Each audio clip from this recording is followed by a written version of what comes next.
আজকের বড় খবর, ভারতের টি-20 ক্রিকেটে অন্যতম সেরা ফিনিশার রিঙ্কু সিং এবার কোড়া নাড়া শুরু করে দিয়েছে ভারতীয় টেস্ট ক্রিকেট দলে। রঞ্জি ট্রফির পর 2 ম্যাচে দুর্দান্ত পারফরম্যান্স, প্রতিটি ইনিংসে দায়িত্বশীল, ম্যাচের মোড় ঘুরিয়ে দেওয়ার মতো।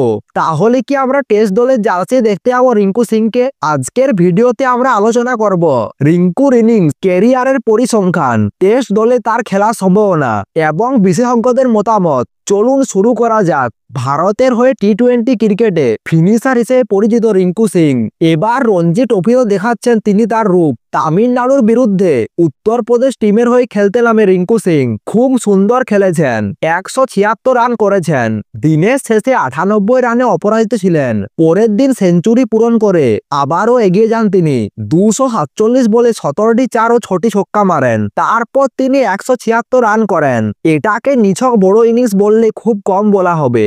আরও উল্লেখযোগ্য বিষয়, দলের যখন এক প্রান্তে উইকেট পড়ছিল তখন ধৈর্য ধরে একাই দাঁড়িয়েছিলেন রিঙ্কু সিং। শিবম শর্মার সঙ্গে 53 রানের জুটি, কার্তিক যাদবের সঙ্গে আরও 59 রানের জুটি। 143তম ওভারে সোনু যাদবকে বড় শট মারতে গিয়ে আউট হয়ে যান, কিন্তু তার আগে উত্তরপ্রদেশকে অনেকটা এগিয়ে দিয়ে গেছেন। তামিলনাড়ুর বিরুদ্ধে প্রথম ইনিংসে উত্তরপ্রদেশ পেয়েছে 3 পয়েন্ট এবং সেই লিডের পেছনে সব থেকে বড় ভূমিকা রয়েছে রিঙ্কু সিং এর। লোয়ার অর্ডারে আকিম খান এবং কুনাল তেগি মিলে দলকে নিয়ে যান 460 রানে, কিন্তু রিঙ্কু এর ভিত্তিতে তৈরি করেছিলেন। এই ইনিংসটাই দেখায় একজন ব্যাটার কতটা পরিণত এবং দীর্ঘ ফরম্যাটে কতটা নির্ভরযোগ্য।